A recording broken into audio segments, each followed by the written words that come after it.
Hey, happy Monday morning to you, everyone, and welcome back to Morning Musings. My name is Don K. Preston. I am the president of Preterist Research Institute of Ardmore, Oklahoma. Hope you had a fantastic weekend. I was, if you tried to contact me on Facebook or phone or whatever over the weekend, I wasn't there.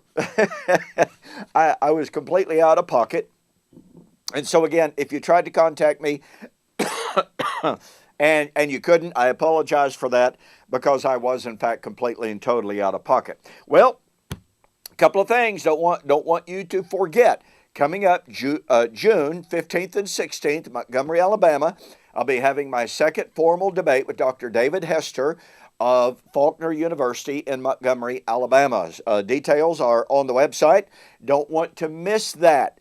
Promises to be interesting, to say the very least. Also, July 13th and 15th, Preterist Pilgrim Weekend right here in Ardmore, Oklahoma. It's always a fantastic event. We got 3 speakers this year that we've never had before. You're going to love these guys. I will guarantee it. They are excellent speakers. They're excellent Bible students. You want to be a part of this. Okay, we are continuing our thematic study of 1 Corinthians chapter 15 and the resurrection. Paul said, flesh and blood shall not inherit the kingdom of heaven. Well, we're exploring then the relationship between resurrection and kingdom. I have to tell you, I was raised believing that there's a dichotomy in those two concepts, at least in some form. Here's what I was taught. I was taught that, well, yes, indeed, there was spiritual resurrection that began with the preaching of the gospel in Acts chapter 2, and that's the day the kingdom was established. Okay, fine so far.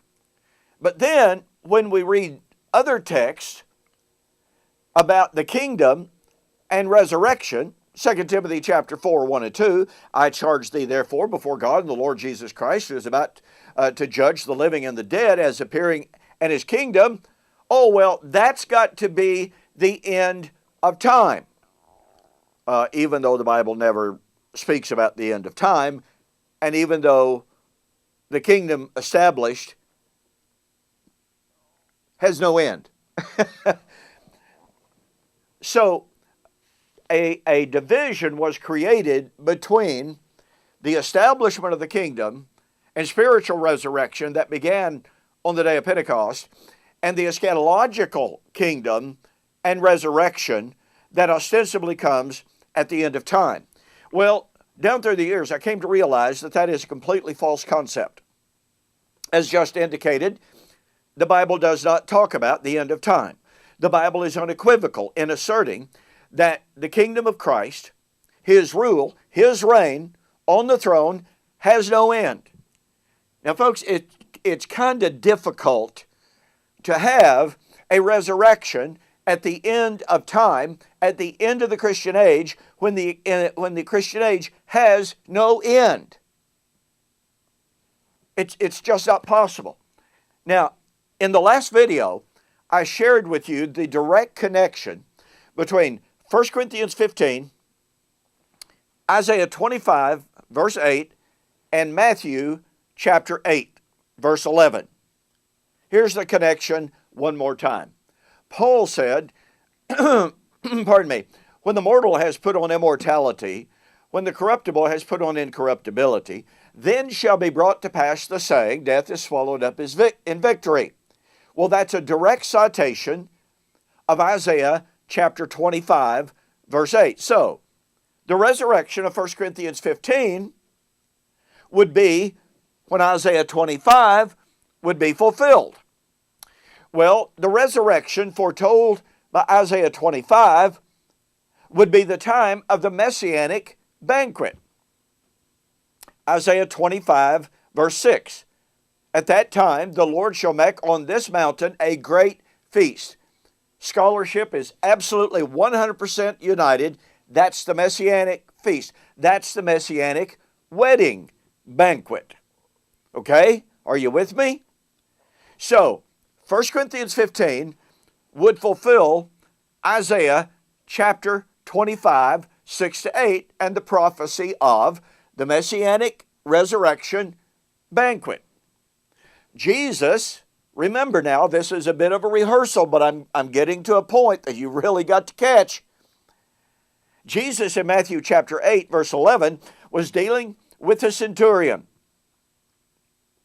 who had tremendous faith.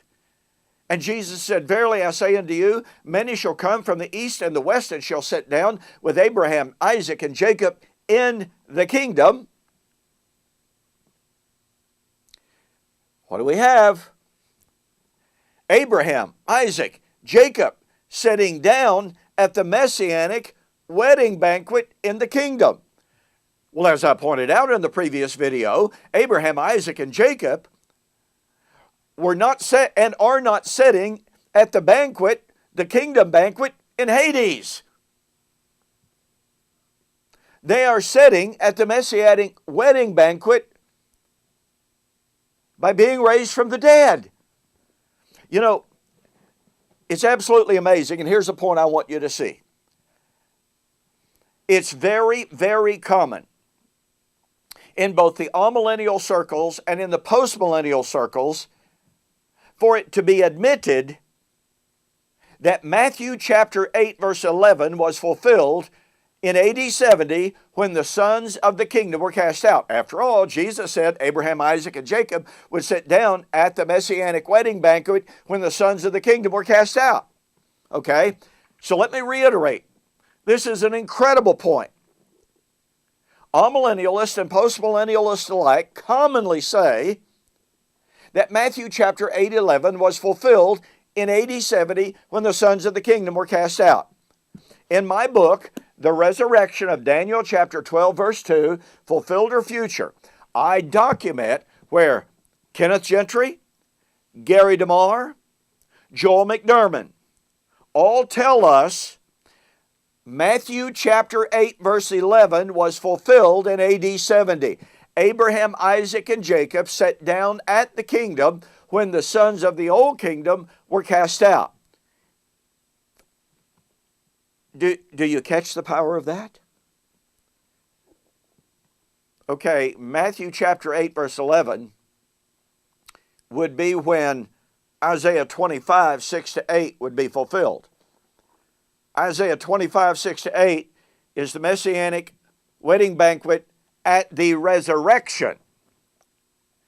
But Matthew 8 was fulfilled in AD 70. Therefore, Isaiah 25, 6 to 8 was fulfilled in AD 70. But if Isaiah 25, 6 to 8 was fulfilled in AD 70, that means 1 Corinthians 15 was fulfilled in AD 70. And oh, now you've got to catch this. Gentry, DeMar, McDermott, all good men, by admitting and by teaching that Matthew chapter 8:11 was fulfilled in AD 70, admitting therefore that Isaiah 25, 6 to 8 was fulfilled, are admitting that Abraham, Isaac, and Jacob, and those from the east and the west, etc., were resurrected in AD 70. And they are admitting that Abraham, Isaac, and Jacob, being resurrected, were not resurrected in biological human bodies raised out of the dust.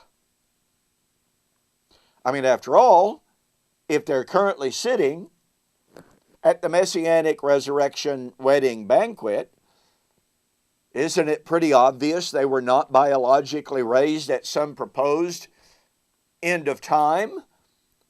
They were instead resurrected from the Hadean realm, just like Isaiah 25 said they would be when Jerusalem and the temple was turned over to foreigners, destroyed. They were resurrected when the sons of the kingdom were cast out in AD 70. Resurrection and kingdom go hand in hand by admitting that and teaching that Matthew chapter 8:11 was fulfilled in AD 70.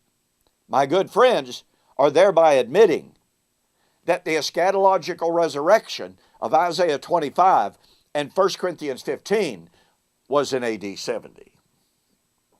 Hey, look, you need to get a copy of my book, The Resurrection of Daniel chapter 12, verse 2, Fulfilled or Future. Go to my website, donkpreston.com or bibleprophecy.com. Order the book. Send me a note saying that you saw the offer on YouTube or Facebook, and I'll refund your shipping. Look, you will be absolutely amazed at the wealth of evidence to prove that the resurrection and the kingdom fully arrived in AD 70. And we got more. We'll see you on the flip side.